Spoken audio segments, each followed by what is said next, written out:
அருட்பெருஞ்சோதி அருட்பெருஞ்சோதி தனிப்பெரும் கருணை அருட்பெருஞ்சோதி. எல்லா உயிர்களும் இன்புற்று வாழ்க, வள்ளல் மலரடி வாழ்க வாழ்க, கொல்லா விரதம் குவள எல்லாம் ஓங்குக, நல்லோ நினைத்த நலம் பெறுக, நன்றி நினைத்த எல்லோரும் வாழ்க இசைந்து. உலக மக்களே, அறிவார்ந்த அன்பர்களே, ஆண்மநேய ஒருமைப்பாடுடைய அன்பர்களே, அருப்பஞ்சோதி ஆண்டவருடைய திருவிளையாடலை பார்த்து கொண்டிருக்கிறோம். அருப்பஞ்சோதி ஆண்டவர் இந்த பிரபஞ்சத்திலேயே எத்தனையோ திருவிளையாடல்களை செய்திருக்கிறார்கள்.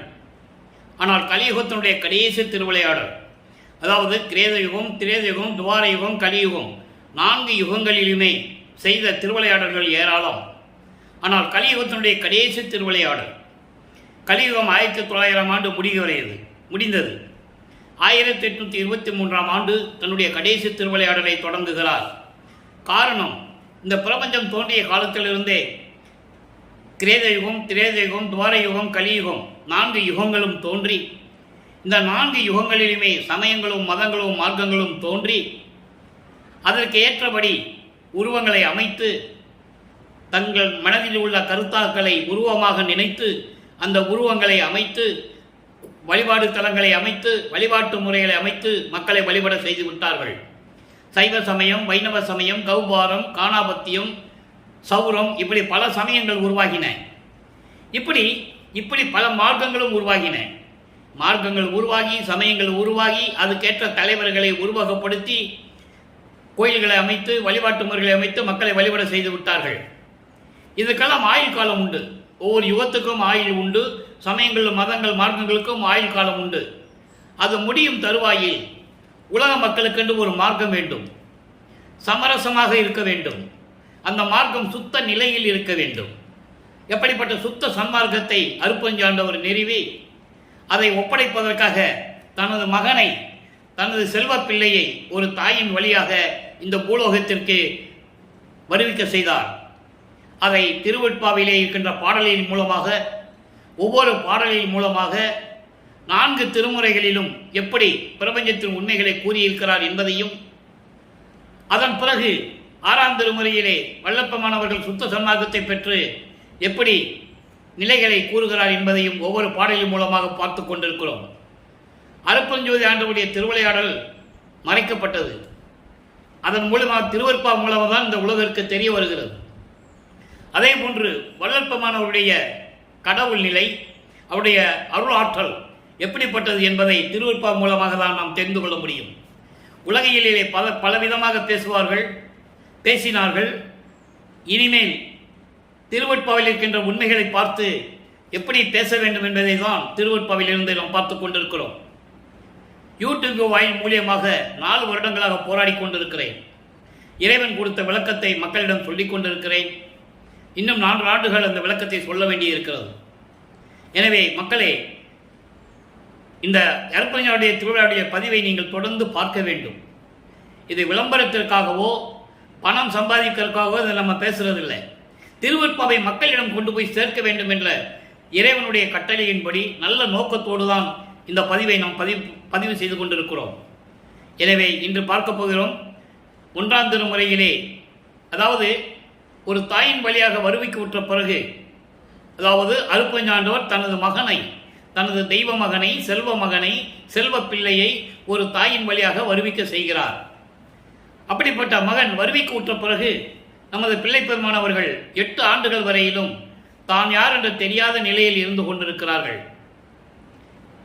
8வது 9வது ஆண்டு தொடக்கத்திலே தனது மகனை ஆட்கொண்ட பிறகு அவருடைய நிலைகள் எப்படி மாறுகிறது, எப்படி ஒவ்வொரு 8 ஆண்டுகளிலும் தந்தை அருப்பஞ்சாண்டவர் தன் மகனுக்கு அருளை கொடுக்கிறார் என்பதை நாம் பார்த்து கொண்டிருக்கிறோம். உலகியலிலே பேசப்பட்ட அதாவது உலகியலிலே பேசப்பட்ட சம்பவங்கள், மருதூரிலே ராமையா பிள்ளை சின்னையமார் அவர்களுக்கு, அதாவது ராமையா பிள்ளையினுடைய 6வது மனைவிக்கு 5வது குழந்தையாக பிறந்தார் என்று சொல்லுவார்கள். பிறந்தார் என்பது சாதாரணமாக பிறக்கின்றதான், பிறப்பு இறப்பெல்லாம் உண்டு. ஆனால் வல்லப்பமானவர்கள் வருவிக்க உற்றவர் என்பது இறைவன் தனது மகனை ஒரு நோக்கத்திற்காக இந்த உலகத்திற்கு அனுப்புவது. அவர்தான் வருவிக்க உற்றவர். அப்படி வருவிக்க உற்றவர் எப்படியெல்லாம் இறைவன் அருளை பெற்றுக்கொண்டார். வல்லற்பமனை பற்றி பேசும்போது ஏற்கனவே பேசியவர்கள், பேசிக் கொண்டிருப்பவர்கள் வள்ளல் பெருமான் முக்கியமான 2 கொள்கைகளை கூறினார்கள். ஜீவர்களுக்கு பசி ஆற்றுவது, பசிக்கு உணவளிப்பது, ஜீவகாருண்ய ஒழுக்கத்தில் இருப்பது. ஜீவகாருண்ய ஒழுக்கம் என்பது உயிர் நேயம், உயிர் இரக்கம். இப்படியெல்லாம் சொல்லிக் கொண்டு இருந்தார்கள். இது உண்மை, திருவருட்பாவிலே நாம் கண்ட உண்மை. ஆனால் இப்படி சொன்ன வள்ளல் பெருமான் அவர்கள் யார்? அதை உலக மக்களுக்கு சொல்லணும்ல. உலகியலில் இருக்கிற மாதிரி நம்ம பேசக்கூடாது. அவர் இறைவனுடைய தெய்வ மகன், அவருடைய செல்ல பிள்ளை. அவர் அதை நாம் போக போக பார்க்க போகிறோம். அவருடைய நிலையை நாம் இந்த உலகிற்கு தெரியப்படுத்த வேண்டும். திருவருட்பாவிலே சொல்லப்பட்ட கருத்துக்களை உலக மக்களுக்கு கொண்டு போய் சேர்க்க வேண்டும். இந்த பிரபஞ்சம் இதுக்கு முன்னால் எப்படி இருந்தது, 4 யுகங்களிலுமே எப்படி இருந்தது, இனிமேல் எப்படி இருக்க போகிறது, இந்த நிலையெல்லாம் திருவருட்பாவிலே இன்னைக்கு நாம் பார்க்க போகிறோம். நல்லா கவனிங்க. இப்படி இறைவனால் வருவிக்க உற்று 9 ஆண்டுகள் வரையிலும் தான் யார் என்று தெரியாத நிலையில் இருந்த நமது பிள்ளை பெருமானவர்கள் 9வது ஆண்டிலே இறைவன் ஆட்கொண்ட பிறகு இறைவனால் வருவிக்க உற்றவன் என்ற நிலை மட்டும் அவருக்கு தெரிகிறது. மற்ற நிலைகள் எல்லாம் மறைப்பு நிலையில் இருந்து கொண்டிருக்கிறது. மறைப்பு நிலை என்பது வேறு எதுவுமே அவருக்கு தெரியாது. பிரபஞ்சத்தின் உண்மைகள் தெரியாது. நம்ம ஏன் இந்த மண்ணுக்கு வருவிக்க உற்றோம் என்ற நிலை கூட அவருக்கு தெரியாது. அதை பின்னாளில் சொல்லுகிறார். அந்த பாடலையே நம்ம பார்க்க போறோம். இப்போ 9வது ஆண்டில் ஆட்கொண்ட பிறகு 1ஆம் திருமுறையிலே திருவருள் முறையீடு எப்படி நடக்கிறது? திருவருள் முறையீடு மொத்தம் 232 பாடல்களை கொண்டது. வள்ளல் பெருமான் அவருக்காக பாடவில்லை, உலக மக்களுக்கு தெரியப்படுத்த வேண்டும். அருட்பெருஞ்சாண்டவர் நிலை எப்படி இருந்தது, இதற்கு முன்னால் சமயங்களிலும் மதங்களிலும் மார்க்கங்களில் இருக்கும்போது எப்படி இருந்தது, இவர் எப்படி அந்த நிலைகளில் இருந்தார், அதன் பிறகு அதில் எதுவுமே பயன் இல்லை என்று உலக மக்களுக்கு சொல்லுவதற்காக எப்படியெல்லாம் இறைவன் அருள் செய்தார் என்பதை தான் இந்த பாடலிலே நாம் பார்க்கிறோம். இன்று அளவே நெடுநாளாக ஏழைக்கு எதிர்த்த துன்பம் ஒன்றல்லவே, பல எண்ணிலவே, உரைத்ததையல் மன்று அளவே, பிறர் நன்று அளவே என வந்த கயக்கன்று அளவே, பசுங்கன்று அடியேன் தன்னை காத்தருளே. இது பாடல் மிகவும் கொஞ்சம் உங்களுக்கு புரியுது கஷ்டமாக இருக்கும். பாடல் விளக்கம் எளிமையாக இருக்கும். இறைவன் கொடுத்த விளக்கம் தான். எனக்கு தமிழ் இலக்கண இலக்கியம் தெரியாது. இறைவன் கொடுத்ததை நான் உங்களுக்கு சொல்லிகிட்டு இருக்கேன். 6 திருமுறைக்கு விளக்கம் அவர் கொடுத்துருக்கிறாரு, நம்ம எழுதி வச்சுருக்கோம். அந்த விளக்கத்தை தான் உங்களுக்கு பேசிகிட்டு இருக்கேன். இப்போது இந்த பாடலுடைய விளக்கம் பாருங்க. இன்று மட்டுமல்ல, நீண்ட ஆண்டுகளாகவே, நீண்ட நாட்களாகவே, அதாவது தொடர்ந்துகிட்டே இருக்குது. இன்று அல்ல, நிறைய நாட்களாகவே, நீண்ட நாட்களாகவே இந்த ஏழைக்கு வந்த துன்பம் ஒன்று அல்ல. உன்னாலே வருவிக்க உற்று, இந்த பூ உலகிற்கு, இந்த பூலோகத்திற்கு வருவிக்க உற்று, விண்ணுலகத்திலே உனக்கு அடியனாக இருந்த என்னை, செல்வப்பிள்ளையாக இருந்த என்னை எந்த நோக்கத்திற்காக வருவிக்க செய்தாயோ எனக்கு தெரியாது. ஆனால் வருவிக்க உற்றேன். வருவிக்க உற்ற பிறகு நான் பட்ட துன்பங்கள் ஒன்றல்ல, 2 அல்ல. நினைத்து பார்த்தால் சொல்ல முடியாது, கணக்கில் அடங்காது. அதான் இந்த பாடலுடைய பொருள். அதான் சொல்லிட்டு இருக்கேன். 1 அல்ல, 2 அல்ல, கணக்கில் சொல்ல முடியாது. நினைச்சு பார்த்தா சொல்ல முடியாது. மற்றவர்களிடம் நான் சொல்லவில்லை, சொன்னாலும் நம்ப மாட்டார்கள். அதனால் நான் நீ எனக்கு அறிவுறுத்தியபடி, நீ எனக்கு அறிவுறுத்தியபடி நான் யாரிடமும் சொல்லவில்லை. உன்னுடைய மகன் மட்டும்தான் எனக்கு தெரியும், வேறு எதுவுமே தெரியாது. நான் பட்ட துன்பங்கள் கொஞ்சம் நஞ்சல்ல, இதெல்லாம் நல்லதல்ல சொல்லுவாரு. இது தந்தைக்கு அழகான சொல்லுவாரு. அந்த விளக்கத்தை நம்ம பார்க்க போறோம். இது நல்லதல்ல. உன்னிடம் நான் சொல்ல வந்தது யானை குட்டி கிடையாது. அதான் கையக்கன்று என்று சொல்லுகிறார். கயம் என்றால் யானை, கையக்கன்று என்பது நான் யானை குட்டி அல்ல, பசுங்கண்ணுக்குட்டி. பசுங்கண்ணுக்குட்டி நான் அந்த நிலையில் இருக்கின்றேன். நான் அப்ப நீதானே எனக்கு அருளை கொடுக்கணும். விரைவில் எனக்கு என்னை காப்பாற்றி அருள்வாயாக என்று சொல்லி இந்த பாடலை கொடுக்கிறார். வெறும் முறையீடு மட்டும்தான் நடக்கும். நல்லா கவனிங்க. 9வது ஆண்டிலிருந்து 12 ஆண்டுகளுக்குள் இதுதான் நடந்துகிட்டு இருக்கு. வருவிக்க விட்டு 9வது ஆண்டிலிருந்து 12 ஆண்டுக்குள் இதுதான் நடந்துகிட்டு இருக்கு. மறுபடியும் சொல்ல நான் தினமும் சொல்ல வேண்டியது எனது கடமை. வள்ளல் பெருமானை பற்றி பேசும்போது, நமது பிள்ளை பெருமான் அவர்களை பற்றி பேசும்போது வயது பற்றி குறிப்பிடக்கூடாது. வருவிக்கூற்ற ஆண்டிலிருந்து பேச வேண்டும். ஏனால் அவர் இறைநிலையில் இருக்கின்றவர், அவருக்கு வயது இல்லை. ஒவ்வொரு யுகத்திலேயும் இருந்தவர், இருந்து கொண்டிருப்பவர், ஆட்சி செய்து கொண்டிருப்பவர், அருளாட்சி செய்து கொண்டிருப்பவர் என்பதை நீங்கள் மனதில் வைத்துக் கொள்ள வேண்டும். ஆக இறைவனிடம் சொல்லுகிறார், இன்னைக்கு இல்லை, நிறைய நாட்களாகவே நிறைய வருஷமாகவே தான் நடந்துகிட்டு இருக்கு. கொஞ்சம் நஞ்சம் கிடையாது, நான் படுற கஷ்டம் உனக்கு தெரியும். இது நான் உங்ககிட்ட சொல்லணும்னா அவசியம் இல்லை, ஆனால் சொல்ல வேண்டிய கட்டாயம் இருக்குது. மற்றவங்கிட்ட போய் சொல்ல முடியாது. இது நல்லது இல்லை அப்பா, இது நல்லது இல்லை. நான் உங்ககிட்ட சொல்ல வந்தது யானை குட்டின்னு நினச்சிட்டு இருக்கியா? இல்லை, பசும் கண்ணு குட்டி மாதிரி நான். சீக்கிரம் வந்து எனக்கு அருள வேண்டும் என்று சொல்லி முறையீடு செய்கிறார். இப்போ 12 ஆண்டு முடியுது, வருவிக்க விட்டு 12 ஆண்டு முடியுது. 13ஆம் ஆண்டு தொடக்கத்தில் அவருடைய உள்ளம் மனம் அலை பாய்கிறது. 65 ஆண்டு அங்கே தூண்டுறாரு, மனசில் தூண்டுறாரு, திருவொற்றியூருக்கு போன்னு. ஏன்னா அப்போதான் போய் ஆகணும். அவர் காலத்தின் கட்டாயம். சமயங்களில், மதங்களில், மார்க்கங்களில் சொன்னபடி திருநூறு பூசிக்கிட்டு, உத்தராட்சக்கட்டை போட்டுக்கிட்டு, கழுத்தில் கடுக்கான், காதில் கடுக்கான் போட்டுக்கிட்டு இப்படிதான் இருக்கணும். சிவாய நம நமச்சிவாய, சிவாய நம நமச்சிவாய, தியாகராஜ பெருமான் இப்படிதான் அவர் சொல்லிக்கிட்டு இருக்கணும். இது காலத்தின் கட்டாயம், சொல்லிதான் ஆகணும். அது அவருக்கு தெரியாது. அப்போ 65 ஆண்டவர் யாருன்னு தெரியாது, சுத்த சன்மார்க்கம் என்னன்னு தெரியாது. இறைவன் மறைப்பு நிலையை கொடுத்து கொண்டிருக்கிறார். இப்போ திருவொற்றியூருக்கு போறாரு. 13ஆவது ஆண்டில் நமது பிள்ளை பெருமான் அவர்கள் திருவொற்றியூர் செல்லுகிறார். தியாகராஜ பெருமான்கிட்ட போய் முறையீடு செய்யணும். அங்கே போறாரு. இப்போ இது வரைக்கும் நம்ம 9 பதியத்தை பார்த்துருக்கோம். ஒவ்வொரு நாளும் ஒரு பதியத்தில் ஒரு பாடலை பார்த்துட்டு தான் இறைவனுடைய திருவிளையாடல் எப்படி நடக்குதுன்னு நம்ம சொல்ல முடியும். கதையாக சொல்ல முடியாது, கற்பனையாக சொல்ல முடியாது, இல்லாததை சொல்ல முடியாது. அதை புராணங்களிலும் காவியங்களிலும் நடக்கும். திருவெட்பாவில் சொல்லவே முடியாது. அதனால ஒரு பாட்டை சொல்லி அதுக்கு பொருள் சொல்லி அங்கே என்ன நடந்ததுன்னு சொல்கிறோம். இப்போ பாருங்க, பழமொழி மேல் வைத்து பதிவு கூறுதல் அப்படின்னு ஒரு பதிகம். அந்த பதியத்தில் இன்னைக்கு 4வது பாடல். ஏற்கனவே 3 பாடல் விளக்க பார்த்துருக்கோம். பழமொழி வைத்து பதிவு கூறுதல்னா உலகியலில் பழமொழி சொல்லுவாங்க. அதுபோல ஒரு பழமொழியை சொல்லி அந்த நிலையில் இவர் இருப்பதாக சொல்லி இறைவனிடம் முறையீடு செய்கிறார். புரிஞ்சதில்ல உங்களுக்கு? இப்போ பாருங்க, பழமொழியை முதல்ல சொல்லுவார்.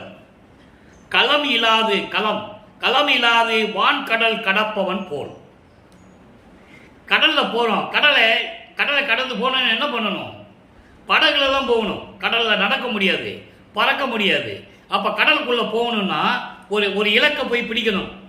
கடல்ல ஒரு இடத்துக்கு போகணும் அப்படின்னு நினைக்கிறோம். அப்ப என்ன பண்ணணும்?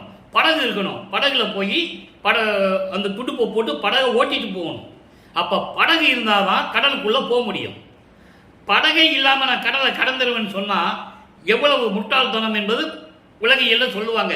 ஏய், ஒன்றும் பண்ணாம நீ கடலை கடந்துருவியா அப்படின்னு சொல்லுவாங்க. அதுபோல கடலை கடப்பவன் கடலுக்குள் செல்ல வேண்டும் என்றால் படகு இருக்க வேண்டும். ஆனால் படகே இல்லாமல் நான் கடலுக்குள் செல்லுவேன் அப்படின்னு சொன்னா, அதுபோல கடவுள் நின் அடி கமலம் வலுத்தும் நலம் இல்லாது நின்று அருள் பெற விளைந்தேன். அருள் இல்லாம எப்படி உன் மேல அன்பு இல்லாம, பாசம் இல்லாம, காதல் இல்லாம உன்னுடைய அருளை எப்படி பெற முடியும்? பக்தி இல்லாம எப்படி அருளை பெற முடியும்? இப்போ புரியல உங்களுக்கு பழமொழி? கடல்ல போனா படகு வேணும்.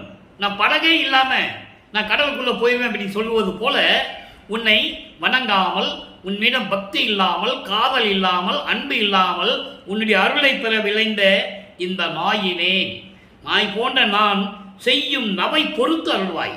நவை என்பது குற்றங்கள், தவறுகள், பிழைகள். இப்படியெல்லாம் நான் தவறு செஞ்சுக்கிட்டு இருக்கேன், இதெல்லாம் நீ மன்னித்து எனக்கு அருள வேண்டும் என்று முறையீடு செய்கிறார். ஆக பழமொழி வைத்து இறைவனிடம் முறையீடு செய்வது, அதுக்கு தான் பழமொழி மேல் வைத்து பரிவு கூறுதல் என்ற பதிகம். அற்புதமாக இருக்கும். 10 பாடல். ஏற்கனவே 3 பாடல் பார்த்துருக்கேன், 4வது பாடல் பார்க்குறோம். அப்படி என்னுடைய குற்றங்களை பொறுத்து எனக்கு அருள வேண்டும். மலமில்லாத நல் வழியிடை நடப்போர் மனத்துள் மேவிய மாமணி சுடரே. அதாவது மலம் இல்லாத என்பது, அதாவது இந்த மலம் என்பது ஆணவம், கண்மம், மாயை, மாமாயை, துரோதை. ஆணவம், கண்மம், மாயை மும்மலம் எப்பவுமே இருக்கும். மாயை, துரோதை அதை தாண்டியது. இப்படி மலங்கள் இல்லாதவர்கள் அப்படின்னா அடியார், சிவடியார்கள், சிவனை கும்பிடக்கூடிய அடியார்கள். இப்படி மலம் இல்லாதவர்கள் மனத்துக்குள் இருக்கின்ற இறைவனே, மலங்களை கடைந்த இறைவனேன்னு சொல்ற. ஆணவம் இல்லாம அடக்கமா ஒடுக்கமா இருக்கிறது, கண்மம் இல்லாம மாயைகள் இல்லாம ஆசைகள் இல்லாம இருக்கின்றவர்களுடைய மனத்தில் இருக்கின்ற இறைவனே, சிலம் சிலாஞ்சம் ஆகிய தரும் பொழில்கள் திகழும் ஒற்றியோர். அதாவது சிலம் இலாஞ்சம் என்பது பூஞ்சோலைகளும் பழம் சோலைகளும், பழம் விளைகிற, அதாவது கொய்யாப்பழம், மாம்பழம், மாதுளம்பழம், இப்படி பழங்கள் விளைகிற பலா சோலை, அதாவது பல சோலைகள், பழம் விளைகின்ற சோலைகளும் பூஞ்சோலைகளும் நிறைந்த திருவொற்றியூரில் இருக்கின்ற தியாகராஜ நாயகனே, எனக்கு விரைவில் வந்து அருள்வாயாக. படகு இல்லாமல் எப்படி கடலை கடக்க முடியும், கடலில் போக முடியாதோ அதுபோல பக்தி இல்லாமல், உன் மீது காதல் இல்லாமல், அன்பு இல்லாமல் நான் குற்றங்களை செய்து கொண்டிருக்கிறேன். நான் எப்படி உன்னுடைய அருளை பெற முடியும்? எனவே நீ இதைவற்றெல்லாம் நீக்கி எனக்கு விரைவில் வந்து அருள்வாயாக என்று சொல்லுகிறார். இப்போ 2ஆம் திருமுறை முடிவடைகிறது.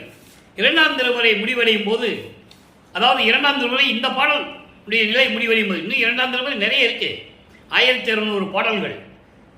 இப்போ இந்த நிலைகள் நடக்கும்போது வல்லப்பெருமானவர்கள் 2வது எட்டில் இருந்து கொண்டிருக்கிறார். 2வது எட்டு என்பது 16 ஆண்டுகளுக்குள் இந்த விஷயம்லாம் நடக்குது. திருவருள் முறையீடு நடக்குது. நான் யானை கூட்டிலப்பா, பசங்கன்னு கூட்டிப்பா, சீக்கிரம் வந்து எனக்கு அருளை கொடுப்பா, நான் என்ன பண்ணுவேன், நீ என்ன முன்னால வருவிக்க விட்டோம்னு முறையீடு செய்கிறார். 2ஆம் திருமுறையில் சொல்லிட்டாரு, ஒரு பழமொழியை வச்சு நான் இந்த நிலையில் இருக்கிறேன்னு சொல்லிட்டாரு. இப்போ 3ஆம் திருமுறை உருவாகிறது. 3ஆம் திருமுறை உருவாகும் போது நமது பிள்ளை பெருமன் அவர்கள் 3வது எட்டில் இருந்து கொண்டிருக்கிறார். 3×8 இந்த 8 என்பது அதாவது அருப்பஞ்சானுடைய திருவிளையாடல் 51 வருடங்கள் நடக்கு. 1823ஆம் ஆண்டு தொடங்கி 30/1/1874 இரவு 12 மணி வரைக்கும் 51 ஆண்டுகள் திருவிளையாடல் நடக்குது. இது ஏன் 51 ஆண்டுகள் திருவிளையாடல் நடக்குதுன்ற கதை, அதனுடைய விளக்கம் நிறைய இருக்கு. அது நம்ம சந்தர்ப்பம் கிடைக்கும் போது அந்த விளக்கம் வரும். இப்ப பாடலுடைய விளக்கம், திருவிளையாடல் விளக்கம் மட்டும் போடுறோம். இந்த 51 ஆண்டுகள்ன்றது எதுக்கு ஒரு கேள்வி வரும்ல, அதனுடைய விளக்கம் நிறைய இருக்கு. அது அப்பப்போ நிலைகள் வரும்போது சொல்ல வேண்டிய கட்டத்தில் கண்டிப்பாக நான் சொல்லுவேன். அப்போ இந்த 8 பிரிக்கும் போது 6 48, சரியா? அப்ப மீதி இருக்கிற 3 வருடங்கள் இருக்கு. அதான் கிளைமேக்ஸ், அதான் இப்போ சித்தி வளாகத்தில் நடந்தது. இது வரைக்கும் என்ன நடந்தது அதை தான் நம்ம பார்த்துட்டு இருக்கோம். இப்போ 3வது எட்டு வரும்போது வல்லப்பெருமானவர்கள் வருவிக்க விட்டு 24 ஆண்டுகள் ஆகிறது. இந்த 24 ஆண்டுலையும் எந்த அருளையும் பெற முடியவில்லை இறைவனிடமிருந்து. திருவொற்றியூர் போறாரு, வீட்டில் உட்காந்துக்கிறாரு, எங்கேயும் போறதில்லை. அவர் இறைவனையே எந்நேரமும் முறையீடு செஞ்சுட்டு இருக்கிறாரு. இப்போ 3ஆம் திருமுறையில் என்ன நடக்குதுன்னா, திருவுலாத்திரம் என்ற ஒரு பதிகம், அதில் 4வது பாடல். திருவுலாத்திரம் என்னன்னா, இறைவனுடைய தியாகராஜ பெருமானுடைய பவனியை பார்த்துட்டு தான் நான் வருவேன். திருவிழா வீதி வரும்போது நான் இறைவனை பார்த்துட்டு அவங்ககிட்ட பேசிட்டு அருளை வாங்கிட்டு தான் வருவேன்னு ஒத்த கல்ல நிற்கிற மாதிரி இருக்கிறார். விடாப்பிடியா இருக்கிறார், உறுதியா இருக்கிறாரு. திருவொற்றியூர்ல என்ன நடக்குது சொல்லணும்ல, உலக மக்களுக்கு சொல்லணும். ஏன்னா அவருடைய நிலையை சொல்லணும். அதுக்காக திருவருப்பாவை நமக்கு கொடுத்துருக்காரு. அதான் கான்செப்ட், அதை புரிஞ்சுக்கணும். இங்க என்ன சொல்லுவாங்கன்னா, அதெல்லாம் வேண்டாம், படிக்க வேண்டாம், அதெல்லாம் தேவையில்லைன்னு சொல்லிட்டு இருந்தாங்க, சொன்னாங்க, சொல்லிட்டு இருக்கிறாங்க, இனிமேலும் அதான் சொல்லுவாங்க. எனவே மக்களே, தயவு செய்து அதையெல்லாம் நம்ப வேண்டாம். ஏனென்றால் திருவருட்பாவை ஏன் நமக்கு அருளினார் என்றால் அந்த உண்மைகளை மக்களுக்கு தெரியப்படுத்த வேண்டும். இவர் யாருன்னு முதல்ல தெரியணும்ல, வல்லப்பெருமான் யாருன்னு முதல்ல தெரியணும்ல. அதான் இங்க பார்க்கிறாரு. இங்க பாருங்க, செல்வம் துறலும் பொழில் ஒற்றி தெய்வத்தலம் கொள் தியாகர் அவர். 3ஆம் திருமுறை திருவுலாத்திரம். இறைவனுடைய நிலையை புகழ்ந்து சொல்லுவது, அதே நேரத்தில் பவனியை பார்க்காமல் நான் வரமாட்டேன் என்று தன்னை ஒரு பெண்ணாக உருவகப்படுத்தி ஒரு தோழியிடம் சொல்லுவது போல சொல்லுகிறார். ஏனென்றால் இறைவன் மேல் உள்ள காதலை ஒரு பெண்ணாக உருவப்படுத்தினால்தான் சொல்லுவதற்கு இனிமையாக இருக்கும். புரிஞ்சதில்ல உங்களுக்கு? உள்ளத்திடம் சொல்லுகிறார், உள்ளத்திடம் சொல்லுவது போல உலக மக்களுக்கு சொல்லிக் கொண்டிருக்கிறார். நல்லா கவனிங்க. செல்வம் துறளும் பொழில் உற்றி தெய்வத்தலம் கொள் தியாகரவர், வில்வம் திகழும் செஞ்சடை மின் விழுங்கி விளங்க வரும் பவனி. பவனி என்பது வீதி, தருவுல வீதி வருதுன்னு உலா வருது, தேர் வருது அப்படின்லாம் சொல்லுவாங்க. அதான் பவனி. சொல் வந்து ஓங்க கண்டு நின்று தொழுது துதித்த பின் அல்லது அல்வம்பாக பெண்ணே நான் அவிழ்ந்த குழலும் முடியேனே. ஒரு தோழியிடம் சொல்லுவது போல சொல்லுகிறார். என்ன சொல்றார் பாருங்க. செல்வம் செழிப்புடன் விளங்கும் அழகான திருவொற்றியூர் என்னும் இடத்தில் இருக்கும் தியாகர் என்ற அவர், அந்த கடவுள் எப்படி சடையில் வில்வம் இலையை சூடியிருப்பவர். நல்லா கவனிக்க நண்பர்களே. 3ஆம் திருமுறை வரைக்கும் இப்படிதான் வள்ளற்பெருமான் திருவருட்பாவிலே நமக்கு அருளி இருக்கிறார்கள். இறைவனை சிவபெருமான் நமச்சிவாயம் சிவாய நம ஹரஹரா சங்கரா இப்படியெல்லாம் சொல்லுவார். திருநூறு பூசணும் எல்லாம் சொல்லுவார். அதுக்கப்புறம் வேண்டான்னு சொல்லுவார். அதை பதியத்தெல்லாம் நம்ம பிரசாத மாலையில் பார்த்துட்டோம். இப்போ 3ஆம் திருமுறையில் சொல்றது, 2ஆம் திருமுறையில் கூறியது, 1ஆம் திருமுறையிலே முறையீடு செஞ்சதெல்லாம் 4ஆம் திருமுறை வரைக்கும் 4ஆம் திருமுறை வரும்போது அந்த நிலை மாறும். நல்லா கவனிங்க. அப்போ இப்போ என்ன சொல்ற பாருங்க. செல்வ செழிப்புடன் விளங்கும் அழகான திருவொற்றியூர் என்னும் இடத்தில் இருக்கும் தியாகராஜ பெருமான் என்ற கடவுள் சடையில் வில்வம் இலையை சூடியிருப்பார். மின்னல் போன்ற சடை கொண்டவர், ஒளிர்ந்த அதாவது ஒளியுடைய தேகமுடையவர், ஒளிரும் மேனியோடு வரும் அந்த பவனியை திருவிழா வீதியை சொல்ல முடியாத அளவிற்கு மனமகிழ்ந்து நின்று வணங்காமல் நான் அவிழ்ந்த கூந்தலை முடிய மாட்டேன். இது என்ன அர்த்தம்னா, பெண்ணாக சொன்னதால் அவிழ்ந்த கூந்தல்னு சொல்றாரு. நான் பார்க்காம வரமாட்டேன்னு சொல்லணும், அவ்வளவுதான். இதான் விஷயம், இதான் மைய கருத்து. இறைவனுடைய பவனியை பார்க்காம, இறைவனை பார்க்காம, இறைவன்கிட்ட வரத்தை வாங்காம நான் வரமாட்டேன், உலக மக்களே நான் இந்த நிலையில் இருந்து கொண்டிருக்கிறேன் என்று சொல்லுகிறார். அதான் விஷயம், வேற ஒன்றும் இல்லை. அது ஒரு பெண்ணிடம் சொல்லுவது போல, தோழியிடம் சொல்லுவது போல, தோழி இப்படிப்பட்ட இறைவனுடைய வரவை நான் பார்க்காமல், கைகூப்பி வணங்காமல், அருளை பெறாமல் நான் வரமாட்டேன், நான் அவிழ்ந்த கூந்தலையும் முடிக்க மாட்டேன். ஒரு உறுதிக்காக சொல்ற. நல்லா புரிஞ்சுக்கிட்டீங்களே. இப்போ 3ஆம் திருமுறை இந்த லெவலோடு இருக்கு. இந்த பாட்டுடைய நிலை இப்படியோடு இருக்கு. ஆக வல்லப்பெருமான் அவர்கள் வருவிக்க விட்டு 24 ஆண்டு வரைக்கும் எந்த விதமான அருளையும் அவர் பெறவில்லை. காரணம், அருப்பஞ்சோதி ஆண்டவருடைய திருவிளையாடல் தொடங்குகிறது. தனது மகனை பக்குவப்படுத்துகிறார். சமயங்களிலும் மதங்களிலும் மார்க்கங்களில் இருக்க வச்சு மகனுடைய மனதை பக்குவப்படுத்துகிறார். அருள் பக்குவம் வரணும், சும்மா லேசான விஷயம் இல்லை. அப்போ அந்த நிலை மாறுகிறது. 4ஆம் திருமுறை உருவாகிறது. 4/8/32 வல்லப்பெருமான் அவர்கள் வருவிக்க விட்டு 32 ஆண்டுகள் வரையிலும் என்ன நடந்தது? எல்லாம் சென்னையில் தான் நடக்கு. நல்லா புரிஞ்சுக்கணும் நீங்க. இனிமேதான் அவர் அங்கே போவார், திருச்சி தம்பலத்துக்கு. அதை நம்ம பார்க்க போறோம். 32 ஆண்டுகள் வரைக்கும் இந்த நிலை தான் நடக்குது. காலையில் எந்திரிக்க, என் நேரம் இறைவனை பற்றி சிந்திக்க, இறைவனை முறையீடு செய்ய, திருவொற்றியூர் போக வர, மாசிலாமணி, அதாவது மாசிலாமணிங்கிறது திருமல வாயில், திருவொற்றியூர் போயிட்டு அப்படியே திருமல வாயில் போயிடுறது. அப்படியே திருவுள்ள தாயத்துக்கு வர்றது. அவருக்கு எப்படி மனம் போகுதோ அந்த நிலைகளெல்லாம் போய் இறைவனை பற்றி பாடிக்கொண்டிருக்கிறார். புரியுதுங்களா? இந்த நிலை உருவாகி கொண்டிருக்கிறது.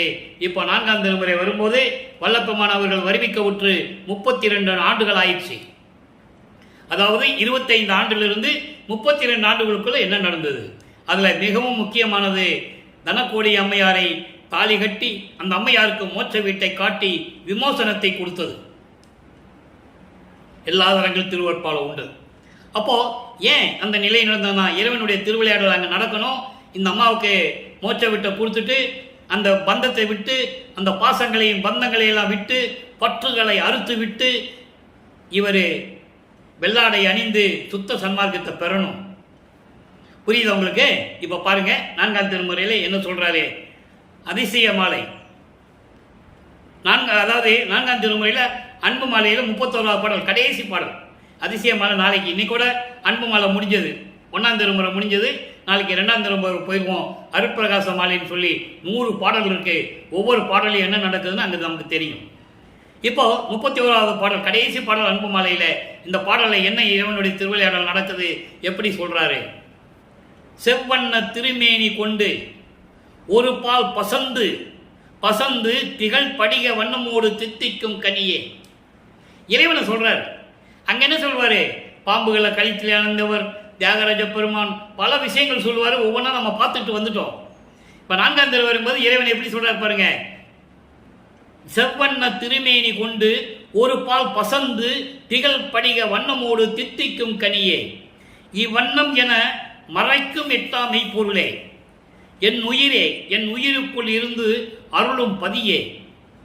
சொல்லிட்டாரா? அங்க நீ வரணும் வரணும்னு கெஞ்சுவாரு, இறைவனை பார்க்க முடியல. இப்ப அவரு இறைவனை எப்படி சொல்றாருன்னு நீங்க புரிஞ்சுக்கணும். அவ்வண்ணம் பெருந்தகையே, அம்பலத்தே நடஞ்செய் ஆரமுதே, அடியேன் இங்கு. இங்கு என்பது அண்டர்லைன், முக்கியமான வார்த்தை. இங்கு அகமகிழ்ந்து புரிதல் எவ்வண்ணம் அது வண்ணம் இசைத்து அருளல் வேண்டும். என்னுடைய நாயகனே, இது தருணம் தானே. இது பாடல். இப்ப இந்த பாடலுடைய பொருள் பாருங்க. செந்நிற மேனியோடு, செந்நிற அருள் மேனியோடு, ஒரு பக்கம் பச்சை நிறம், அதாவது பச்சை நிறம், ஒரு பக்கம் பச்சை நிறத்தில் இருக்கும். அது என்ன சொல்றன்னா, உமையாலை ஒரு பக்கம் கொண்டுள்ளவர், உமையாலை ஒரு பக்கம் கொண்டுள்ளதை பச்சை நிறம் ஒரு பக்கம் பச்சை நிறமாகவும், அருள் மேனியோடும் செந்நிற மேனியோடும் திகழ்ந்து கொண்டிருக்கின்ற, ஒளிர்விட்டுக் கொண்டிருக்கின்ற, தித்திக்கும் கனி போன்று இனித்துக் கொண்டிருக்கின்ற இறைவனை என்று சொல்லுகிறார். இங்க நமச்சிவாயம் சொல்ல மாட்டாரு, சிவாய நமன் சொல்ல மாட்டாரு, எதுவும் சொல்ல மாட்டாரு. படிகள் மாறிக்கொண்டு வருகிறது, நல்லா நீங்க கவனிக்கணும். அப்படி அதாவது இறைவன் இப்படிதான் இருப்பான் என்று மறைகளுக்கு கூட தெரியாது. மறைகள் என்பது வேதங்கள். இவ்வண்ணம் என மறைக்கும் எட்டா மெய்ப்பொருளே, வேதங்களுக்கும் எட்டாத நிலையில் இருக்கின்ற மெய்ப்பொருளே, உண்மையான இறைவனே. இங்கவும் அருப்பெருஞ்சோதின்னு சொல்ல மாட்டாரு, நல்லா கவனிக்கணும். இன்னும் சுத்த சன்மார்க்கத்தை வாங்கல, சுத்த சன்மார்க்கம் இருக்கிறது அவருக்கு தெரியும். அப்பா கிட்ட இருந்து இன்னும் வாங்கல, அவர் வச்சுக்கிட்டு இருக்கிறார். ஏன்னா மகன் பக்குவப்படணும், இந்த நிலைகளெல்லாம் கடந்து வரணும். அவரை அறியாமலே நிலைகளை கடந்து கொண்டிருக்கிறார். சரியை கிரிய யோகம் முன்னாங்க 12, ஒவ்வொரு நிலையிலும் 4 நிலைகள், 12 நிலைகளையும் கடந்து போகணும். இவருக்கு தெரியாமலேயே கடந்து கொண்டிருக்கிறார். அதை தன் மகனை அருப்பஞ்சாண்டவர் கடத்தி கொண்டிருக்கிறார் என்பதுதான் முக்கியமானது. அப்போ அப்படிப்பட்ட மெய்ப்பொருளே, இந்த மறைக்கும் எட்டா மெய்ப்பொருளே என்பது மகாதேவ மாலையிலே சொல்லுவார். உருத்திரர், பிரம்மர், விண்ணோர், வேந்தர், உருகருடர், யோகியர், சித்தர், முனிவர், யோகிகள், வானவர்கள் கருத்தால் மனத்தால் கருத்தழிந்து தனித்தனியே சென்று வேதங்களை வினவ மற்றவையும் காணோம் என்று வருத்தமுற்று புலம்பி அங்கு அவரோடு புலம்ப நின்ற வஞ்ச வெளியே, அப்படிலாம் சொல்லுவார். இவங்கெல்லாம் பார்த்துட்டு போய் பிரம்மன், திருமால், ருத்திரன், வானவர்கள் எல்லாரும், யோகியர், முத்தர், சினிவர் எல்லாம் போய் இறைவனை பார்க்க போறாங்க. யாரும் பார்க்க முடியல. பார்க்க முடியாம வேதங்கிட்ட சொல்றாங்க, வேதங்கள் கிட்ட, ரிக் வேதம், யசுர் வேதம், சாம வேதம், மதர்வேண வேதம், அந்த வேதங்கள் கிட்ட சொல்றாங்க. வேதங்களும் கிளம்பி போகுது, பார்க்க முடியல. அந்த அந்த ஒரு பாலுடைய விளக்கத்தை இங்க ஒரு வரியில சொல்றாரு. எப்படி? இவ்வண்ணம் என மறைக்கும் எட்டா மெய்ப்பொருளே, இறைவன் இப்படிதான் இருப்பான் என்று காண முடியாத, வேதங்கள் காண முடியாத எட்டாத நிலையில் இருக்கின்ற மெய்ப்பொருளே, என் உயிரே, என் உயிருக்குள் இருந்து அருளும் பதியே. அப்ப இறைவன் திருவிளையாடல் அங்க நடந்துருச்சு. நல்லா புரிஞ்சுக்கணும். நீங்க இறைவனை பார்த்துட்டார். அவ்வண்ணம் பெருந்தகையே, அம்பலத்தை நடஞ்செய்ய ஆரமுதை, அம்பலத்திலே அருளனம் செய்து கொண்டிருக்கின்ற இறைவனே, அடியே இங்கு உன்னால் வருவிக்க உற்று 32 ஆண்டுகள் வரையில் நான் பட்ட துன்பங்கள் போதுண்டா சுவாமி, சீக்கிரமான்னு சொல்றாரு. அவரு வந்துட்டாரு. இங்கே மண்ணுலகில் அகமகிழ்ந்து புரிதல், என்னுடைய உள்ளம் மகிழும்படி அருள வேண்டும். எப்படி எப்படி நினைக்கிறீ அப்படி கொடு. எவ்வண்ணம் அது வண்ணம், எப்படி சொல்ற பாருங்க. எவ்வண்ணம் அது வண்ணம் இசைத்து, உனக்கு எப்படி விருப்பமோ, எப்படியெல்லாம் கொடுக்கணும்னு நினைக்கிறியோ அப்படியெல்லாம் கொடு. நீ நினைக்கிறபடி எனக்கு கொடுத்துரு, அருள வேண்டும். என்னுடைய நாயகனே, இதுதான் நல்ல நேரம், இனிமேல் நேரமில்லை என்று சொல்லி இந்த பாடலை அருளியிருக்கிறார்கள். ஆக அன்பர்களே, 32வது ஆண்டில் வல்லப்பமானவர்களுக்கு இறைவன் திருவிளையாடல் செய்து காட்சி கொடுத்து இந்த நிலைகள் நடந்து கொண்டு இருக்கிறது. இப்போ 33வது ஆண்டு தொடங்குகிறது. ஐயட்ட 40, 5வது எட்டில் இருந்து கொண்டிருக்கிறார். 33வது ஆண்டிலிருந்து 40 ஆண்டுகளுக்குள் என்ன நடந்தது? முதலாக சுத்த சன்மார்க்கத்தை பெற்றுக் கொள்ளுகிறார். சுத்த சன்மார்க்கத்தை பெற்றால்தான் இங்கே பூலகத்திலிருந்து அப்படியே போகணும், மேலே போகணும், சிவஞான வழிக்கு போகணும். எப்படி போறாருன்னு இப்போ நம்ம பார்க்க போறோம். இதெல்லாம் உலக மக்களுக்கு யாரும் சொல்லலை. பொதுவாக என்ன சொல்றாங்க, நான் தினமும் இது சொல்ல வேண்டியிருக்கு. காரணம், மனசுல ஆதங்கம்.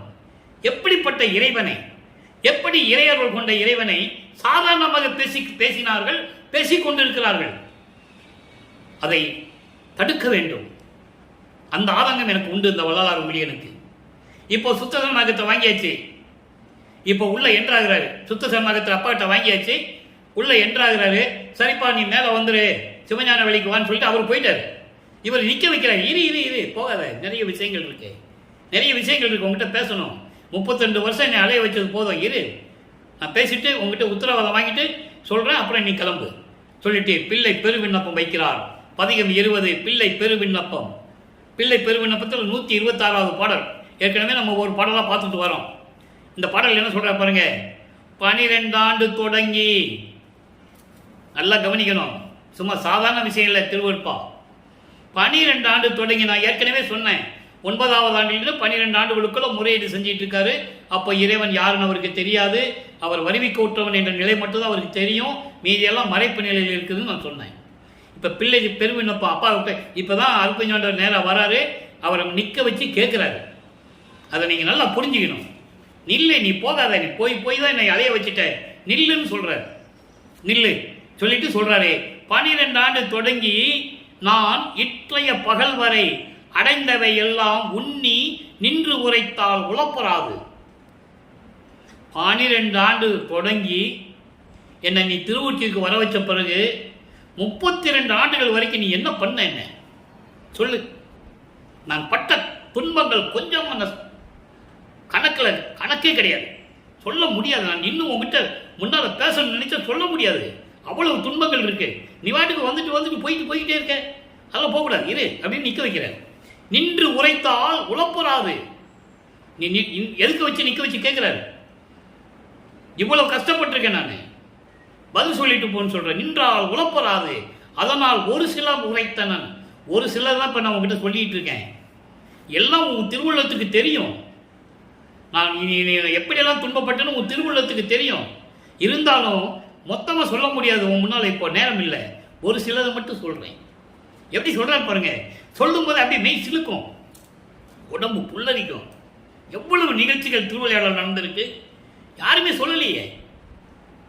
ஒரு சில உரைத்தனன் எனினும் என் உள்ளத்து அகத்தும் புறத்தும் உட்புறத்தும் இயல் புறப்புறத்தும் விளங்கி மன்னிய ஜோதி. என் உள்ளத்திலே இருந்ததுனால அகம் அகப்புறம், புறம் புறப்புறம். பிண்டத்திலே அகம் என்பது ஆன்மா, அகப்புறம் என்பது ஜீவன், புறம் என்பது ஐம்பொறிகள், கண் காது மூக்கு வாய் மெய். புறப்புறம் என்பது அந்த கரணங்கள், அது பிண்டத்திலே உண்டு. அங்கே போகும்போது சொல்லுவார். சிவஞான வழிக்கு போகும்போது, அண்டங்களுக்கு போகும்போது அங்கே சொல்லுவார். அங்கே அண்டம் என்பது அக்கினி, அகப்புறம் என்பது சூரியன், புறம் என்பது சந்திரன், புறப்புறம் என்பது நட்சத்திரங்கள். அங்கே போகும்போது சொல்லுவார். இங்கே பிண்டத்தை சொல்றார். பிண்டத்தில் என்னுடைய அகத்திலையும் புறத்திலையும் எல்லாம் விளங்கி மன்னிய ஜோதி, அருப்பெருஞ்சோதி. யாவும் நீ அறிந்த வண்ணமே சொல்லிட்டாரா. எல்லாம் உனக்கு தெரியும், எல்லாம் உனக்கு தெரியும். நீ தானே என்ன எல்லாம் பண்ண சொன்னேன். எல்லாம் உனக்கு தெரியும், எல்லாம் நீ அறிந்த வண்ணமே. வகுப்பது என் உனக்கே. வகுப்பது என்பது உனக்கு நான் பாடம் சொல்லணுமா, கிளாஸ் எடுக்கணுமா, பாடம் எடுக்கணுமா? அதெல்லாம் உனக்கு எல்லாம் தெரியும். நான் என்ன சொல்றது உனக்கு நான் பாடம் சொல்ல கொடுக்க முடியும், வகுப்பா எடுத்து நடத்த முடியும். நான் என்னத்தை சொல்றது, எல்லாம் உனக்கு தெரியும் சொல்லி இந்த பாடலை ஆக்கியிருக்கிறார்கள். நல்லா இருக்குல்ல, அற்புதமா இருக்கும். அப்புறம் சொல்ற பாருங்க, வாதனை கழிவு. அடுத்த பதிகத்திலேயே வாதனை கழிவு, இதனுடைய விளக்கம் இங்க வரும். 7வது பாடல் நல்லா கவனிங்க. வேண்டார் உளரோ நின் அருளை, வேண்டார் உளரோ நின் அருளை, மேலோர் அன்றி கீழோரும் ஈண்டு ஆறுவதற்கு வேண்டினாரால் இன்று புதிதோ யான் வேண்டல். நல்லா கவனிங்க, விளக்கம் சொல்லும்போது உங்களுக்கு புரியும். தூண்டா விளக்கே. தூண்டா விளக்குன்னா என்ன? அணையா விளக்கு. விளக்கு அணையிற மாதிரி தானே தூண்டி விடணும். திரி உள்ள போகுது, விளக்கு ஒளி அணையிற மாதிரி தானே தூண்டி விடணும். தூண்டா விளக்கே, அருப்பெருஞ்சோதி, சுயமாக தோன்றிய ஜோதி. அது தூண்டவும் தேவையில்லை, ஒன்றும் தேவையில்லை, அது பாட்டுக்கு இருக்கும். அதான் அருப்பெருஞ்சோதி. திருப்பொதிவில் ஜோதிமணியே. இங்க சொல்றாரு பாருங்க ஒரு வார்த்தை, ஆரோடு 3வது ஆண்டாவதிலே. ஆரோடு 3 ஆண்டாவதிலே. ஆரோடு 3வது ஆண்டிலே 6 + 3 எவ்வளோ ஆச்சு? 9 ஆச்சா? அதான் சொல்வாரு, ஆண்டாறு 3 ஆண்டிலே ஆட்கொண்ட அருள் கடலே. எங்க 3ஆம் திருமுறையில் சொல்லுவார். இங்க 6ஆம் திருமுறைக்கு வந்து என்ன சொல்றாரு? அதே தான் சொல்றாரு. 9வது ஆண்டில் முன்னை என்னை ஆண்டாய், முன்னை என்ன ஆண்டாய், கருணை அளித்து அருளே. விண்ணப்பம் வச்சுட்டாரு. வச்சவனே பின்னால் சொல்கிறார் அதை. அதாவது உன் அருளை யாராவது கொடுத்தா உன்னுடைய அருளை வேண்டான்னு சொல்லுவாங்களா? உன்னுடைய அருளை யாராவது வேண்டான்னு சொல்லுவாங்களா? மேலோரன்றி தேவர்கள் மட்டுமல்ல, மேலோர்னா தேவர்கள், கீழோர்னா பூலோகத்தில் இருக்கிறவங்க மனிதர்கள். தேவர்களும் மனிதர்களும் நீ உன்னுடைய அருளை யாராவது வேண்டான்னு சொல்லுவாங்களா? ஈண்டாள்வதற்கு வேண்டினால், அதாவது எல்லா யுகங்களிலுமே உன்னை வேண்டுனாங்க, அவங்கெல்லாம் உன்னை வேண்டுனாங்க. நான் வேண்டுவது புதுசா? நான் உன் மகன் இல்லை, அவங்க வேண்டுவாங்க, நான் வேண்டணுமா உன்னை? அப்படி இருந்து நான் உன்னை வேண்டுறேன். எப்படி கேட்குறாரு பாருங்க அப்பா கிட்ட. விடல அவரே, பட்ட கஷ்டங்கள் கொஞ்சமா?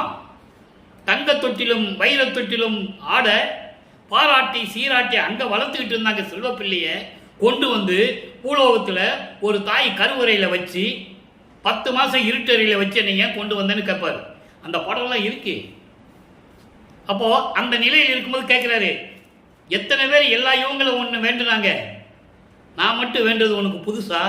நான் வேண்டணுமா? நான் உன் மகன் இல்லை கேட்குறாரு. அதுக்கடுத்து, அப்படிப்பட்ட இறைவனே, திருப்பதிவில் ஜோதிமணியே, திருச்சிற்றம்பலத்திலே இருந்து கொண்டிருக்கின்ற இறைவனே, என்னை 9வது ஆண்டில் என்னை ஆட்கொண்டாயே, கருணை அளித்து அருளே, என் மேல கருணையும் தயவும் வைத்து எல்லா அருளையும் கொடுன்னு கேட்கிறார். சரி, அடுத்த பதிகம் அனுபோக நிலையம். அனுபோக நிலையம் என்பது பேரின்பத்தினுடைய ஒரு அடையாளம். இறைவனை அருளை பெற்றுக் கொண்டால் எப்படி பேரின்பமாக இருக்கும் இன்று அந்த பதிகத்திலே 1வது பாடல். அற்புதமான ஒரு பதிகம், நல்லா பாருங்க. இனி பிரிந்து இறையும் இருக்கிலே, நல்லா கவனிக்கணும். விண்ணப்பம் வச்சாரு, விண்ணப்பம் வச்சுட்டு அப்பாவை இருக்க சொல்லி முன்னால் சொல்றாரு, இது உங்ககிட்ட நிறைய பேச வேண்டியது இருக்கு, அப்புறம் நீ போ. எல்லாம் பண்ணாரு, வாதனை கல்வியிலையும் பார்த்துட்டோம். இப்ப பாருங்க அனுபவ நிலையத்தில் எப்படி சொல்றாருன்னு. இனி பிரிந்து இறையும் இருக்கலே, பிரிவை எனினும் ஐயவோ மயங்கி பனிப்பில் என் உடம்பும் உயிரும் என் உள் உணர்வும் பரதவிப்பதை நீ அறிந்திலையோ? தனிப்பொடு ஞான வெளியிலே இன்பத்தன நடிபுரியும் தனித்தலைவா, கனிப்பயன் தருதற்கு இது தகு தருணம் கலந்தருள் எனையே. கனிப்பயன் என்ன அர்த்தம்? அருப்பெருஞ்சோதியை கொடுன்னு கேட்கிறார். இப்ப பாருங்க, இனிமே நான் உன்னை பிரிய மாட்டேன். அந்த பிரிவை நினைச்சாலே என் உள்ளம் மயங்கி என் உடம்பு உயிர் உணர்வு எல்லாம் பரிதவிக்குது. இது உனக்கு தெரியல? தெரியாத மாதிரி இருக்கிற, இது உனக்கு தெரியாதா? தனிப்படும் ஞானவெளியில் இன்ப தனிமொழியும். ஞானவெளி என்னது? அங்க இருக்கு சிவஞானவெளி, திருச்சிற்றம்பலம். தனிப்படும் வெளியில் அருள் நடனம் புரியும் தனித்தலைவா. இங்க அருட்பெருஞ்சோதி தான் சொல்லுவார், தனித்தலைவன் சொல்லுவார். தனித்தலைவன் ஏன் சொல்றாருன்னா, சுத்த சன்மார்க்கத்தின் தலைவன் அருட்பெருஞ்சோதி, அப்புறம் வளர்ப்பவன் பொதுச் செயலாளர். இவர் நடத்தி கொண்டிருப்பவர், அவரை உருவாக்கியவர், அவர் நிறுவனர். கனிப்பெண் தருவதற்கு இது தருணம், இதுதான் நல்ல தருணம் அருட்பெருஞ்சோதியை கொடுப்பதற்கு. என்னோட கலந்தருள், என்னோட கலந்தருள் எனையே என்று சொல்லி இந்த பாடலை அருளி இருக்கிறார்கள். இதையே அகவல்ல சொல்லுவார், அதாவது எம்மையினும் என்னை விட்டு இறையும் பிரியாது, அம்மையும் அப்பனுமாம் அருட்பெருஞ்சோதி. எந்த யுகங்களிலும் எக்காலத்திலும் எவ்விடத்திலும் என்னை விட்டு சிறிதளவு கூட பிரியாமல் இருப்பது எனக்கு தந்தையாகவும் தாயாகவும் விளங்கிக் கொண்டிருக்கின்ற அருட்பெருஞ்சோதி என்று சொல்லுவார். இங்கே கலந்தருள் என்று சொல்லுகிறார், அப்போ கலந்ததை சொல்லுகிறார். நல்லா புரிஞ்சுக்கணும் நீங்க, அதான் அகவல்ல இருக்கு. இப்ப பாருங்க, மெய்யொருள் வியப்பு தனித்திரளங்கள் முடிஞ்சிருச்சு நமக்கு. இப்ப எல்லாத்துக்கும் பதில் இங்க இருக்கு. மெய்யொருள் வியப்பு 4 வரிதான், 85வது பாடல். பாடலை நல்லா கவனிங்க. சற்றும் வருந்த பாராது என்னை தாங்கும் நேயனே. கொஞ்சம் கூட வருத்தமே படல, என்னை தாங்கிக் கொண்டிருக்கின்ற என் நண்பனேன்னு சொல்றாரு இறைவனை. சுந்தரன் மட்டும் நண்பன் சொல்லலை இறைவனை, அதை நீங்க புரிஞ்சுக்கணும். அது காலங்கள் வேறு, அது சகமார்க்கம், இது சுத்த சன்மார்க்கம். என்னை தாங்குகின்ற இறைவனே, எப்படி சொல்ற பாருங்க. கொஞ்சம் கூட வருத்தப்படாம நான் செய்த பிழைகள் எல்லாம் மன்னித்து என்னை தாங்குகின்ற இறைவனே, நான் தான் என்று பிரித்து அறிதற்கரிய தரத்து நேயனே. நீ நான் என்று பிரிக்க முடியாத ஒரு தன்மையில் இருக்கின்ற எனது நண்பனே, அப்படின்னா என்ன அர்த்தம்? நானும் அருட்பெருஞ்சோதி ஒன்றுன்னு சொல்கிறேன். முற்றும் முற்றும் அதை எனக்கு கொடுத்து, முற்றும் தனதை எனக்கு கொடுத்து முயங்கும் நேயனே. முற்றும் தனதை என்பது உன்னுடைய அருளை எல்லாவற்றையும் எனக்கு கொடுத்து என்னை தாங்கிக் கொண்டிருக்கின்ற நண்பனே. எவ்வளவு அருமையா சொல்றார் பாருங்க. இது வந்து என்ன தெரியுது? இறைவனுடைய திருவிளையாடல் நடந்து கொண்டு எல்லாரையும் பெற்றுக்கொண்டார் என்று சொல்லணும். முற்றும் தனதை எனக்கு கொடுத்து முயங்கும் நேயனே, முன்னே நான் செய்த தவத்தால், முன்னே அண்டர்லைன் முக்கியமான வார்த்தை. முன்னே என்பது சென்ற யுகங்களில் இருந்ததை சொல்லுகிறார். நல்லா கவனிச்சுக்கணும் நீங்க. அவர் வந்தாரு, போனாரு, மறைஞ்சாரு, ரூம்பை பூட்டிக்கிட்டாரு, அதெல்லாம் உலகியல் விளக்கம். முன்னே சென்ற யுகங்களிலே நான் என்ன தவம் செய்தேனோ, என்ன தவம் என்றதை அவர் சொல்லலை. அதனால நீங்க புரிஞ்சுக்கணும், அது வந்து இறைவனுடைய செயல். முன்னே என்ன அர்த்தம்? சென்ற யுகங்களில், கிரேதயுகம், திரேதயுகம், துவாரயுகம், கலியுகம். கலியுகத்தினுடைய கடைசியில தான் இவர் வருவிக்க விட்டார். அதுக்கு முன்னால் இருந்த நிலைகள்லாம் சொல்றார். புதிய நல்லே தொன்று தொட்டு உனது பூங்கழலுக்கு அன்பு கொண்டவன் என்று சொல்லுவார் ஒரு பாடலிலே. நான் அதாவது யுகமா உங்களோட இருந்திருக்கேன்னு சொல்லுவார். முன்னே நான் செய்த தவத்தால் எனக்குள் முளைத்த, எனக்குள் இருக்கின்ற இறைவனே, நேயனே என்று சொல்லுகிறார். இதை ஒரு பாடலிலே, தனித்திராளங்களிலே ஒரு பாடல் சொல்லுவார். நான் ஏற்கனவே விளக்கம் பல தடவை அந்த பாடலுக்கு கொடுத்திருக்கிறேன். நான் ஆனான் அருட்பெருஞ்சோதி நானாகிவிட்டான். தான் ஆனான், என்னை ஏற்றுக்கொண்டான், நானும் தானும் ஆனோம். எவ்வளவு அருமையா சொல்றாரு பாருங்க. நான் ஆனான், தான் ஆனான், நானும் தானும் ஆனான். நான் அவர் ஒன்றாயிட்டோம். தேனானான், தெல்லமுதாய் தித்தித்து நிற்கின்றான். வானானான், ஞான மனமன்றில் ஆடுகின்றான், ஞான மணிமன்றில் ஆடுகின்றான். கோனானான், என்னுள் குலாவுகின்ற கோமானே. இதை விட நீ விளக்கம் யாராலையும் சொல்ல முடியாது. அப்படிப்பட்ட நிலையில் இருந்து கொண்டு மெய்யர் வியப்பை நமக்கு கொடுத்து விட்டார். இறைவனுடைய திருவிளையாடல் நடந்து இறைவனிடம் எப்படியெல்லாம் அருளை பெற்றுக் கொண்டார் என்று கூறிவிட்டார். அடுத்து ஆடேரி அம்பலவாணர் வருகை என்ற ஒரு பதிகம் 113. அடுத்த நிலை அப்படியே மெய்யர் வியப்பு பெற்ற பிறகு அம்பலவாணர் வருகை. இவர் இங்கிட்டு இருந்து அவரை கூப்பிடுறாரு. இவர் அங்க வர சொல்றாரு, நீ இங்க வா முதல்லன்னு சொல்றாரு. அதான் அம்பலவாணர் வருகை. 70, 71 2 பாடல், சின்ன பாடல். எச்ச உரைய என்றன் இச்சையெல்லாம் உமது இச்சை கண்டீர் இங்கு வாரீர். மண்ணுலகத்துக்கு வா. ஏன் வர சொல்றாருங்கிறத நீங்க புரிஞ்சுக்கணும். அதுக்கு நிறைய விளக்கம் இருக்கு. நமக்கு நேரம் பத்தாது சொல்றதுக்கு, அதனால கொஞ்சம் கொஞ்சமா ஒவ்வொரு நாளைக்கு சொல்லிட்டு இருக்கேன். மண்ணுலகத்தில், இந்த பூலோகத்தில் உன்னிடம் இருந்த செல்வ பிள்ளையாகிய என்னை சுத்த சன்மார்க்கத்தை உலக மக்களுக்கு கொடுக்க வேண்டும் என்பதற்காக என்னை செயலாற்றும்படி ஒரு தாயின் வழியாக இந்த மண்ணுலகிற்கு வருவிக்க செய்தாய். அப்ப இந்த மண்ணுலக மக்கள் எல்லாம் நான் வருவிக்க விட்டதனால் ஏற்பட்ட சொந்தங்கள், வருவிக்க ஏற்பட்டதனால் உண்டான சொந்தங்கள், உறவுகள், நட்புகள், இந்த உலக மக்கள் என்னை அறிந்தவர்கள் எல்லாருமே என்ன சொல்றாங்க? சாதாரணமாக வந்தவன் என்று நினைக்கிறார்கள். நீ வந்து இங்கே நீ அருளை கொடுத்தாதான் நான் உன்னுடைய மகன் எனக்கு அங்கீகாரம் கிடைக்கும். ரெகக்னைஸ் வேணும்ல, அவருடைய பிள்ளைன்னு அங்கீகாரம் கிடைக்கும்ன்றக்கா இங்க வர வைக்கிறாரே. அதை சொல்றாரு, இங்கு வாரீர் அச்சம் தவிர்த்திரை வாரீர். அச்சம் என்பது பயம். பயம் என்பது ஜீவகனி ஒழுக்கத்தில் சொல்லியிருப்பார். பயம் என்றால் சமயங்களிலும் மதங்களிலும் மார்க்கங்களிலும் இருந்து விட்டோமே, அதனால் என்னாகுமோ ஏதாகுமோ என்ற ஒரு பயம் எல்லாருக்கும் இருக்கும். அது இருக்கக்கூடாதுன்னு சொல்றாரு. எல்லாரும் சொல்லுவாங்க பயம்னா மரண பயத்தை தவிக்க சொன்னாருன்னு. அது ஒரு காரணமாக இருந்தால் கூட இருக்கலாம், இருந்துட்டு போட்டோம். ஆனா உண்மையான விளக்கம், அச்சம் என்பது சுத்த சன்மார்க்கத்துக்கு வரும்போது அந்த பயமே இருக்கக்கூடாது. ஏன்னா எல்லாருமே அது இருந்துதானே வராங்க.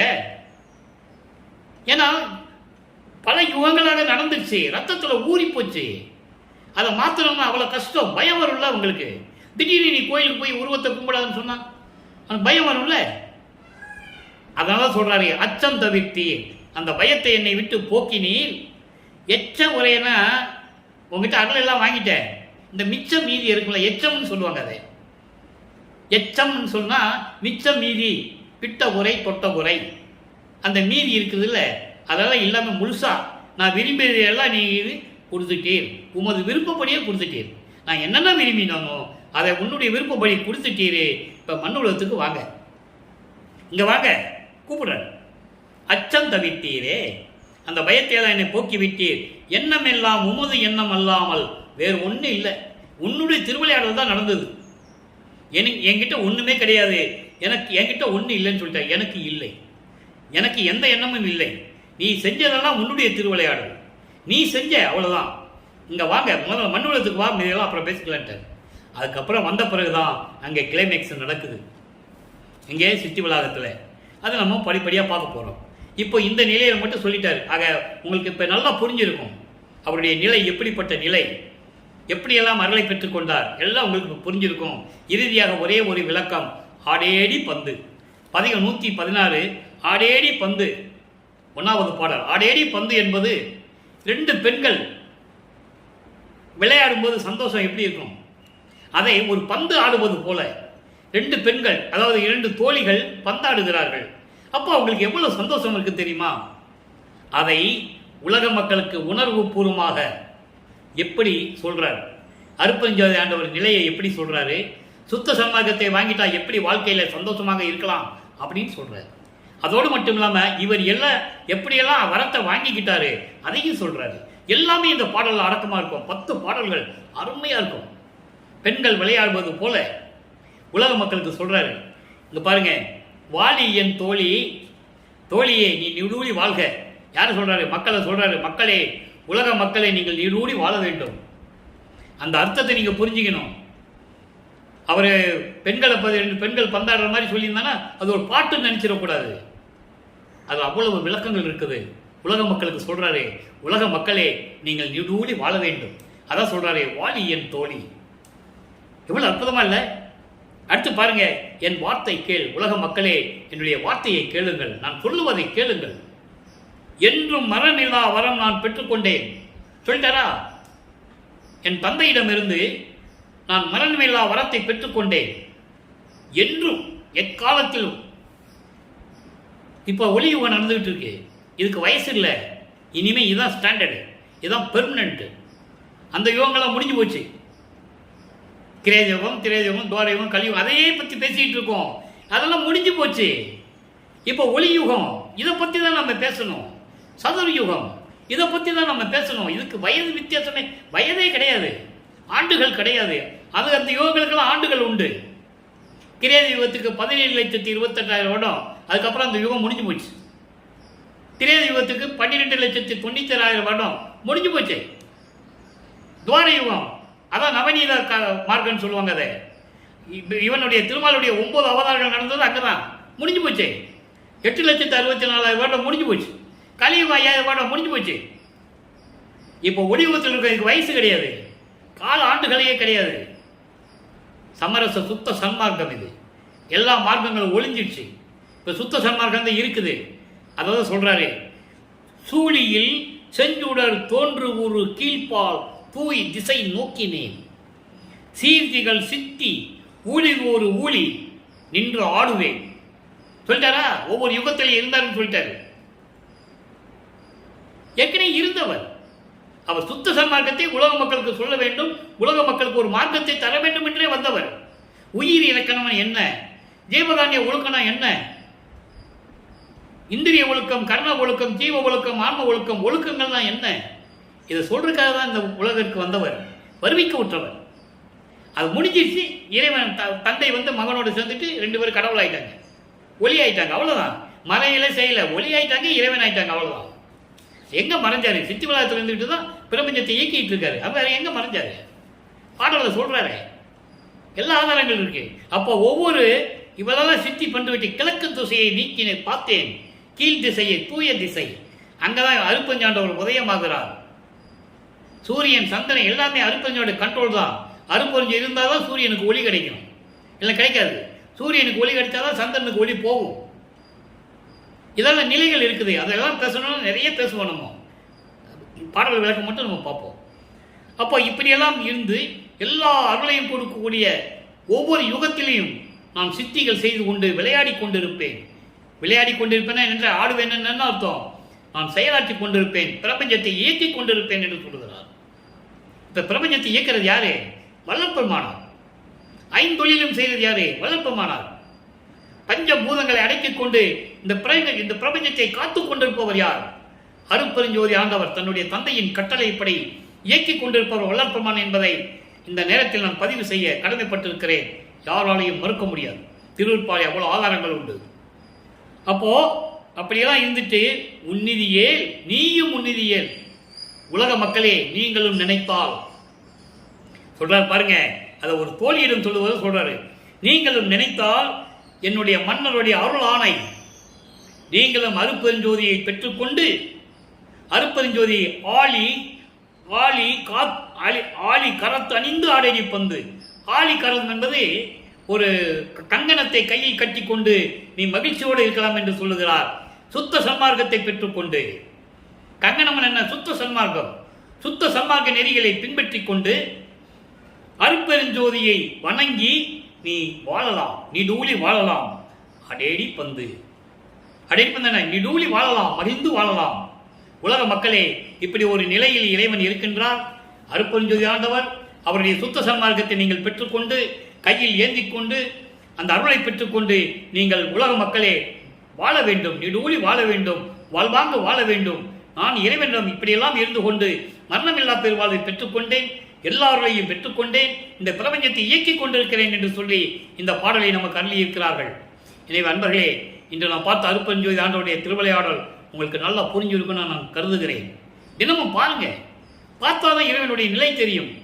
எவ்வளவோ நேரத்தை வீணாக்குகிறீர்கள். அற்புதமான ஒரு சுத்த சன்மார்க்கத்தை இறைவன் நமக்கு அருளி இருக்கிறார். சுத்த சன்மார்க்கத்தில் இருந்து கொண்டு நீங்கள் இறைவனுடைய அருளை எல்லாம் பெற்றுக்கொண்டு, சுத்த சன்மார்க்கம் என்பது பெரிய வித்தையெல்லாம் கிடையாது. உருவ வழிபாடு இருக்கக்கூடாது, ஜோதி வழிபாடு பண்ண வேண்டும், ஜோதியை வழிபட வேண்டும். ஜோதியை வழிபடும் போது கொலையும் புலையும் தவிர்த்திருக்க வேண்டும். உயிர்களை கொலை செய்வது, அந்த உயிர்களை கொலை செஞ்ச பிண்டத்தையும் உண்பது, மாமிச உணவுகளை ஏற்றுக்கொள்வது, இதெல்லாம் நீக்கணும். மாமிச உணவு எடுத்துக்கொள்ளக்கூடாது. சைவ உணவுகளை ஏற்றுக்கொண்டு மண்ணகல் விளக்கிலே தீபமேற்றி அருட்பெருஞ்சோதி அருட்பெருஞ்சோதி தனிப்பெருங்கனை அருட்பெருஞ்சோதி என்ற மகாமந்திரத்தை உச்சரித்து இறைவனை வழிபட்டு எல்லா அருளையும் பெற்றுக்கொண்டு இந்த மண்ணுலகிலே நீங்கள் வாழ்வாங்க வாழ வேண்டும் என்று இறைவன் தயவோடையும் கருணையோடையும் வேண்டி விடைபெறுகிறேன். இந்த வள்ளலார் ஊழியன். மீண்டும் நாளை சந்திப்போம். அருட்பெருஞ்சோதி ஆண்டவருடைய திருவிளையாடல் நாளை தொடரும். அருட்பெருஞ்சோதி அருட்பெருஞ்சோதி தனிப்பெரும் கருணை அருட்பெருஞ்சோதி.